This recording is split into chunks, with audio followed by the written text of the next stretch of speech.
ये हैं दुनिया के दो सबसे शक्तिशाली राष्ट्रपति। ये हैं डोनाल्ड ट्रंप और ये हैं व्लादिमीर पुतिन, रशिया के प्रेसिडेंट, और ये हैं अमेरिका के प्रेसिडेंट। ये दोनों बिल्कुल शक्तिशाली देश है। इन दोनों के पास दुनिया का सबसे ज्यादा न्यूक्लियर फैसिलिटीज है।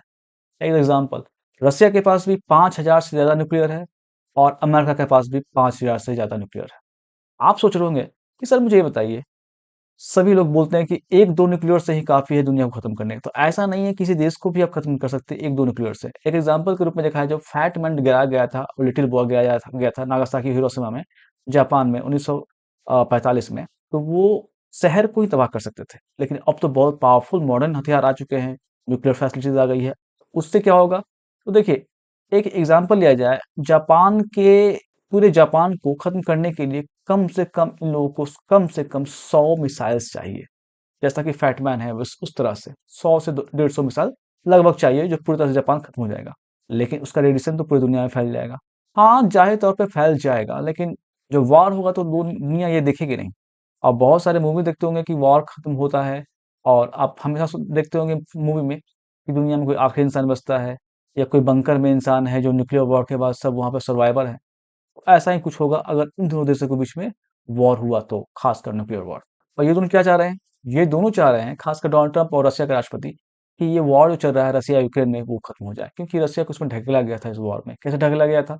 क्योंकि यूक्रेन के राष्ट्रपति हैं जो चाह रहे थे कि नाटो में ज्वाइन करने के लिए, जो रूस के रूसी बॉर्डर के बगल में है, जो पड़ोसी है, जैसे इंडिया पाकिस्तान। लेकिन रूस ये नहीं चाहता था कि कोई भी नाटो सैनिक हमारे बॉर्डर पे आ जाए, रूस के बॉर्डर पे आ जाए। ये कोई भी देश भी नहीं चाहेगा, इंडिया भी नहीं चाहेगा, बिल्कुल नहीं चाहेगा। अब जेलेंस्की कहते हैं कि मैं नाटो को ज्वाइन नहीं करूंगा, लेकिन मुझे कोई गारंटी चाहिए तभी मैं युद्ध खत्म करूंगा। और युद्ध का स्थिति अभी उतना अच्छा नहीं है, युद्ध खतरनाक रूप पे है, लेकिन हाँ, रशिया इसमें एक अच्छे पोजीशन में है। रशिया अगर अभी सीज फायर कर लेता है पूर्ण रूप से, तब फिर रशिया को ही प्रॉब्लम होगा फ्यूचर में, इसलिए क्योंकि 1 महीने का सीज फायर होगा। उस सीज फायर में क्या होगा कि यूक्रेन अपने आप को रिबिल्ड कर लेगा।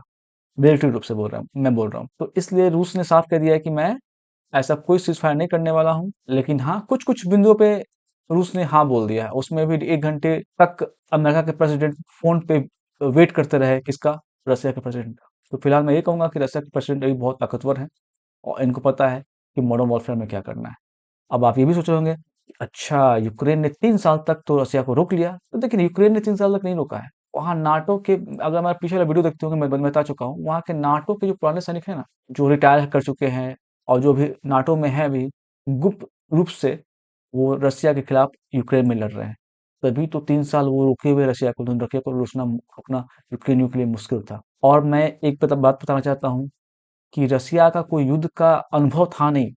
जो सेकंड वर्ल्ड वॉर हुआ था उसके बाद ज्यादा नहीं, चेचनिया वॉर हुआ और एक वॉर ऑफ कोर्स, कुछ कुछ वॉर में इन्वॉल्वमेंट था, लेकिन 91 के बाद तो इनका कुछ वॉर, 92 91 92 के बाद इनका कुछ भी इन्वॉल्वमेंट नहीं था वॉर में। मतलब सोचिए कि आप शेर शिकार करना भूल गया था। चेचन वॉर के बाद इनका कुछ ज्यादा कुछ नहीं, अफगानिस्तान भी गए। उस समय तक रशिया अच्छा था इस वॉर में, कैसे वॉर को कैसे लड़ा जाता है। देखिए, मैं ये नहीं कहता कि रशिया पावरफुल नहीं है, रशिया बहुत पावरफुल है, लेकिन हाँ, आप जब ट्रेन रहते हैं कि कैसे दुश्मन हम पे हमला कर सकता है, किस रूप से हमला कर सकता है, अगर आपको इस चीज का ट्रेनिंग दिया जाए। जैसे इंडिया इंडिया हमेशा आतंकवादियों से लड़ता जाता है। कहाँ? तो पाकिस्तान से, चाइना से जो एग्रेशन था उससे, खासकर पाकिस्तान से हमेशा वहां पे वॉर लगभग चलते रहता था। अब तो थोड़ा कम हुए, लेकिन वहाँ अभी भी पाकिस्तानी बॉर्डर से आतंकवादी आते हैं इंडिया में। तो इंडियन जो फोर्स है वो क्या करते हैं, उनको पकड़ लेती है, अगर लेकिन और कुछ को मारती है, जो अपने आप को सरेंडर नहीं करते। तो इंडिया तो जाहिर सी तौर है इस युद्ध में वो बिल्कुल हमेशा ट्रेनिंग में ही रहा है, ट्रेन रहा है हमेशा। उसी प्रकार से रसिया नहीं रहा। रसिया करीब 30 साल युद्ध से बाहर रहा, करीब 30 साल युद्ध से बाहर रहा। ऐसा कुछ बड़ा इन्होंने कुछ युद्ध लड़ा नहीं। हाँ, देश में इन्होंने फैसिलिटीज बहुत बढ़ा दी हैं, लेकिन ऐसा इनके पास कोई, देखिए, अब किसी फ्रेंडली कंट्री से अगर आप बोलते हो कि इन्होंने बहुत युद्धाभ्यास तो किया है, तो युद्धाभ्यास करना वो अलग है। देखिए, एक मानसिक संतुलन होता है। एक एग्जांपल लीजिए, कोई सैनिक को पता है कि मेरा फ्रेंडली कंट्री, हम लोग बस ये क्या कर रहे हैं, हम लोग एक मित्र रूप से युद्ध अभ्यास कर रहे हैं। और जब जंग के मैदान में रहेंगे उस समय का मानसिक संतुलन, मानसिकता अलग रहेगा, और फ्रेंडली रूप से ये युद्ध अभ्यास हो रहा है कि पता है मैं इसे मरूंगा नहीं, ये तो एक अभ्यास है, उसमें अलग रहता है। लेकिन बिल्कुल अब जंग की लड़ाई में है, रणभूमि में है, उस समय युद्ध में किसी भी सैनिक का मानसिक रूप से बिल्कुल डिफरेंस रहता है। तो वही रसिया के साथ हुआ। और रसिया को इन्फॉर्मेशन में गलत दिया गया था उनके जनरल द्वारा कि हम लोग यूक्रेन को 2 दिन में 3 दिन में जीत जाएंगे। ऐसा तो हुआ नहीं पिछले बार की तरह, रशिया ने क्रीमिया को कंट्रोल में कर लिया। इस बार मिस इन्फॉर्मेशन भी थी और मिस मैनेजमेंट भी मैं कह सकता हूँ कि रशिया इतने बड़ा वॉर के बारे में सोचा ही नहीं था। और जहाँ इस तरफ है कि कैसे रशिया को इस चीज़ को पता नहीं चला, नाटो इन्वॉल्व था इस वॉर में। अब वॉर तो स्टार्ट हो गया, सबको लगा 1 साल में खत्म होगा। रशिया को तो लगा था कि 2 महीने 1 महीने से ज़्यादा चलेगा नहीं, 2 से 3 वीक या 1 हफ्ते में 1 महीने चलेगा। लेकिन चल गया 1 साल, फिर 2 साल, फिर 3 साल। अब संभावना है कि थोड़ी बहुत की कम हो, लेकिन इसको कम होते इस युद्ध को खत्म होते ये साल भी 2025 भी निकल जाएगा इन माय ओपिनियन। जो सिचुएशन अभी चल रहा है कि कुछ समय और लग जाएगा, 5 से 6 महीने मुझे लगता है कि और ये चलेगा, इन माय ओपिनियन। लेकिन मुझे लगता है कि देखिए, अगर सब चीज़ ठीक रहा, जो डील हो रहा है, फिर से एक बात हो रही है सऊदी अरेबिया में, फिर से सेकंड बार में, इसमें कुछ होता है तो देखिए। लेकिन मेरे समझ से अगर देखा जाए कि 2 महीने में ये वॉर खत्म हो जाएगा। मई तक उम्मीद है कि खत्म हो जाएगा, इन माय ओपिनियन। मेरा प्रेडिक्शन तो कहता है कि जल्द खत्म नहीं होगा। देखिए, मेरा दिल कहता है कि युद्ध खत्म हो जाए, लेकिन प्रेडिक्शन कहता है कि वो ये युद्ध अभी खत्म नहीं होगा, कुछ और लंबा चलेगा।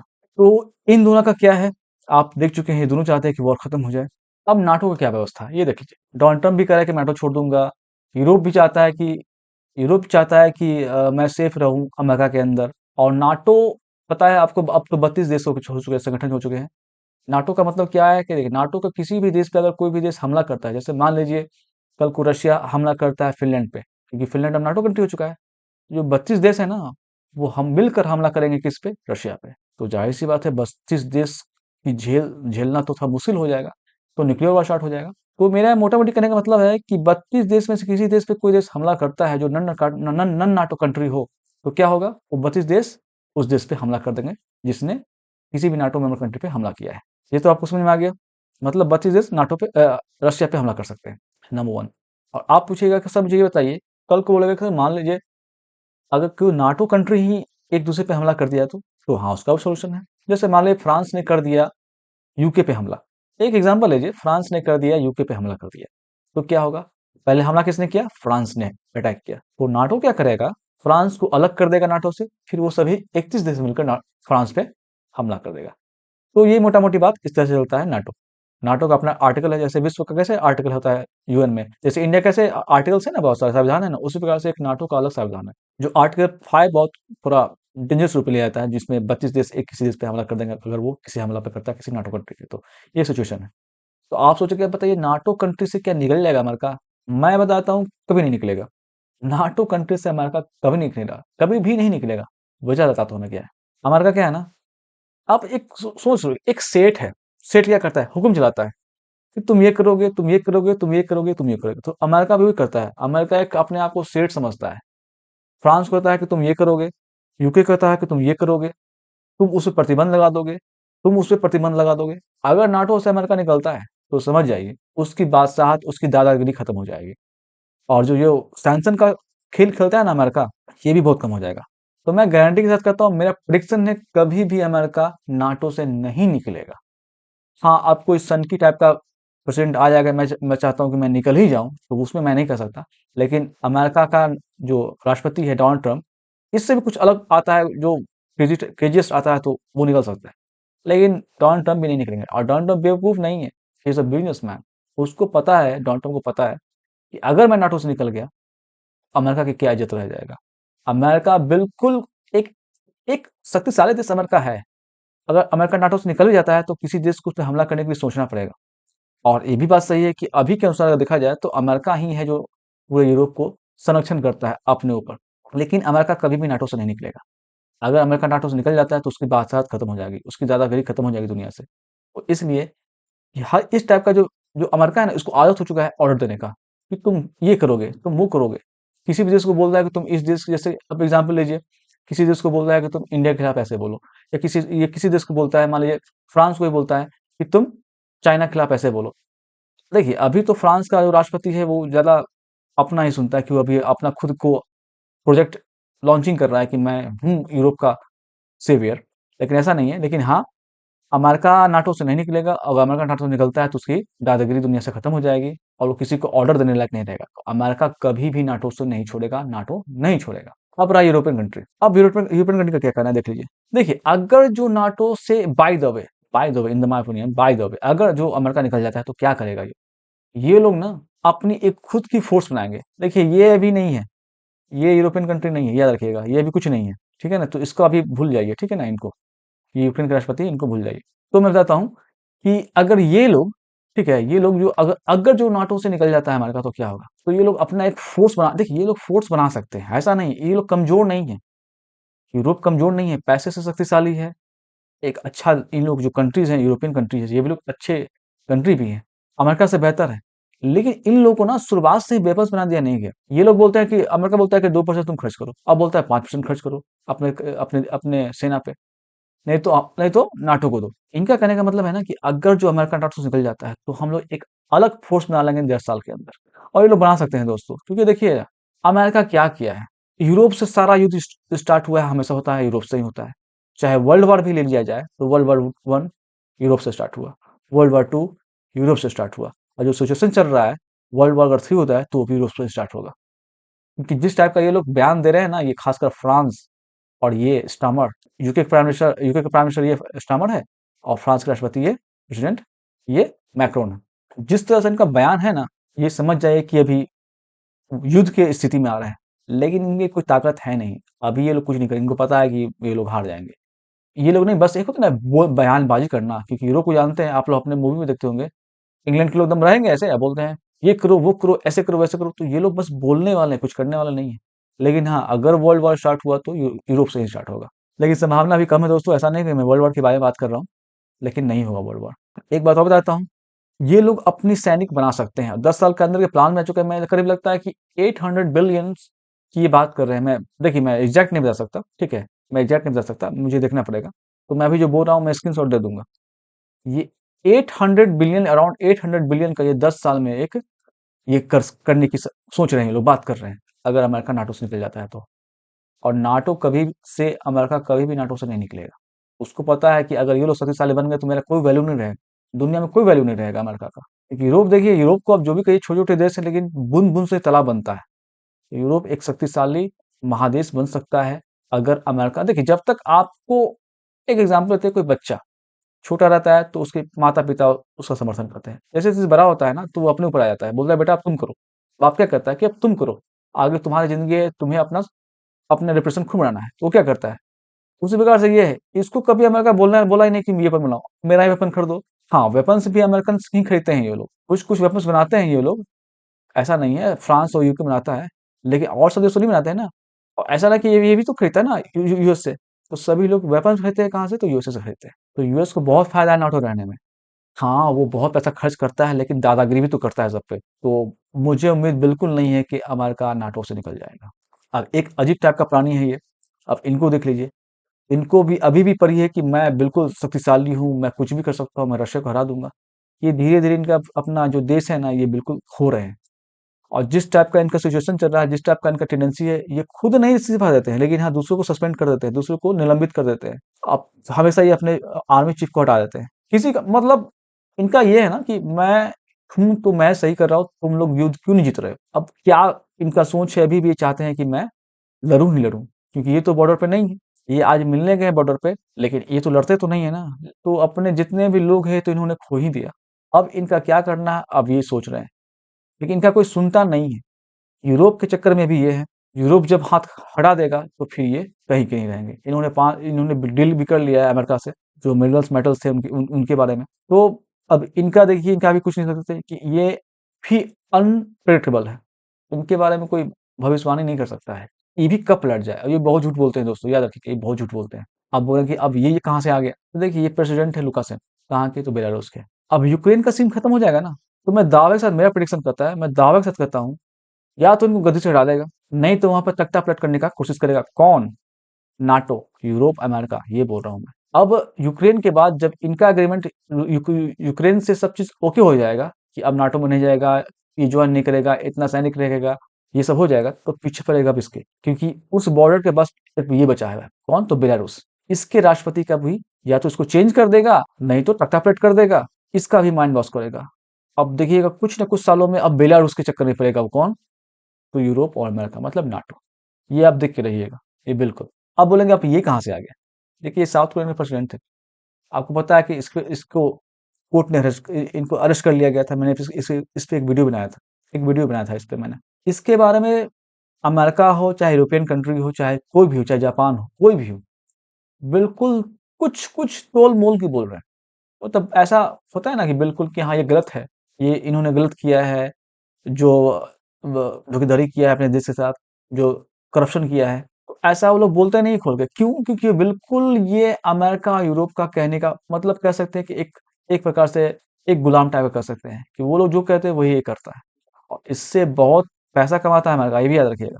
क्योंकि देखिए एक जो साउथ चाइना चीन है, वहाँ पे अमेरिका का बेस कहाँ-कहाँ पे नहीं है, हर जगह बेस है, हर जगह बेस है, ताइवान तक में है। और ये वहाँ पे इसका इसका ये इसका जिम्मेदारी कौन लिए हुआ है? तो अमेरिका। इस पे वहाँ पे बहुत सारे वेपन्स हैं, अमेरिकन वेपन्स हैं।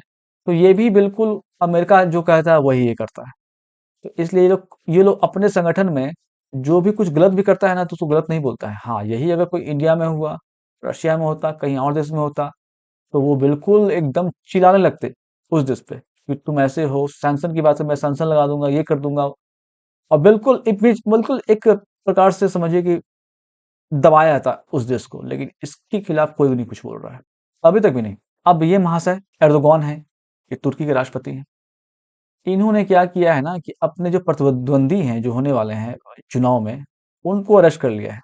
उन पे सारे चार्ज लगा दिए, करप्शन का, देशद्रोह का, हर तरीके से इनको चार्ज उन पे लगा दिया है और उनको अरेस्ट कर लिया गया है। और उनके अरेस्ट के बाद जो तुर्की की जो जनता है वो सड़क पे आ गई है। अब देखिए इंडियन न्यूज़ में एक मसाला है कि हाँ, ये भाग गए हैं, पाकिस्तान भाग गए हैं, देश में नहीं है, भाग गए हैं। तो मैं और वहाँ पे तख्ता पलट हो जाएगा। तो मैं एक बात बताता हूँ, ऐसा वहाँ कुछ नहीं होगा। एक बार शायद 2016 में भी अमेरिका यूरोप पे ये लगता है क्लेम करता है ये एर्दोगान तुर्की क्लेम करते हैं कि उन्होंने मुझे सत्ता से बेदखल करना चाहता। शायद 16 में या 14 मुझे याद नहीं आ रहा है। ठीक है, लेकिन 16 में शायद 2016 में। लेकिन वो वहाँ से हटे नहीं, ये बिल्कुल आ गए। और फिर भी अभी इन्होंने कुछ किया नहीं है, वहाँ जो देखिए, वहाँ पे हाँ, जन-सैलाब तो बहुत ज़्यादा है, लेकिन अक्सर हर देश में होता है, इंडिया में भी होता है, पाकिस्तान में भी होता है, अमेरिका में भी होता है, यूरोप में भी होता है, तो वहाँ भी हो रहा है। तो क्या ऐसा पॉसिबल है कि ये देश छोड़ के भाग सकते हैं या फिर वहाँ पे सत्ता ये गँवा सकते हैं? तो ऐसा मुझे नहीं लगता क्योंकि इन्होंने अभी ज़्यादा कुछ जोर नहीं लगाया उस जो जो बहुत सारी भीड़ है, उस पे उसको खत्म करने के लिए ज़्यादा जोर नहीं लगाया। उन्हें अभी आर्मी का भी ये सहायता नहीं लिया है। तो ये आर्मी का सहायता लेंगे। इनके पास बहुत हथकंडे हैं, ये हटने वाले नहीं हैं। ये बिल्कुल नहीं हटने वाले। तो आप बोलेंगे अच्छा तो फिर बांग्लादेश की जो प्राइम मिनिस्टर शेख हसीना वो कैसे हट गए? तो देखिए वहाँ पे बहुत बड़ा षड्यंत्र था, वहाँ पे अमेरिका इन्वॉल्व था, वहाँ पे ऊपर से फिर जो सेना थी वो भी इन्वॉल्व थी। इसलिए जो शेख हसीना थी वहाँ से उनको हटना पड़ा। तो अभी ये पॉसिबल नहीं है, इनको हटाया नहीं जा सकता। अब ये देखिए दिन प्रतिदिन ये हर डे ये मीटिंग करते हैं। ये लोग बिल्कुल डरे हुए हैं रशिया से कि अगर यूक्रेन का जब ये वॉर खत्म हुआ तो रशिया कहीं हम पे ना हमला कर दे। देखिए डर का और डाउट का कभी भी कोई भी इलाज नहीं। ये लोग हमेशा डरते ही रहते हैं कि कहीं रसिया ये हम पे हमला ना कर दे, कहीं रसिया इस देश पे हमला ना कर दे। डरते क्यों हैं? आप उससे ऐसा रिलेशन क्यों बना रहे हो? अगर आपको ऐसा था तो आप रशिया से फ्रेंडली रखते। लेकिन नहीं, ऐसा बिल्कुल नहीं। बस ये लोग डाउट के अनुसार किस इन लोगों ने क्या नहीं किया दोस्तों? डाउट की बात करते हैं आप लोग। ये लोगों ने क्या नहीं किया? फ्रांस ने, यूके ने क्या नहीं किया? यूके ने तो अपने देश को इंडिया को क्या नहीं किया? पाकिस्तान को बाँट दिया। इन्होंने बहुत कुछ किया है दोस्तों, दुनिया में। इन्होंने कई बॉर्डरें खींची हैं। इन्होंने न्यूक्लियर मिसाइल टेस्ट किया है कहाँ? तो अफ्रीका में, फ्रांस ने। तो इन लोगों से अब क्या उम्मीद कर सकते हैं? ये लोग किसी को बना नहीं सकते, बिगाड़ नहीं सकते हैं। तो ये लोग कब पलट जाएँगे कोई ठीक नहीं है। तो इन पे कोई भरोसा नहीं कीजिएगा। खासकर हम लोग इंडियंस हैं तो इन लोग पे भरोसा नहीं कीजिएगा। ये सब के सब डरे हुए हैं, सब के सब डरे हुए हैं। ये तो अपने देश को खत्म ही कर दिए ज़ेलेंस्की। तो ठीक है दोस्तों, मेरे चैनल को सब्सक्राइब कीजिए, मेरे वीडियो को लाइक कीजिए। प्लीज़, धन्यवाद।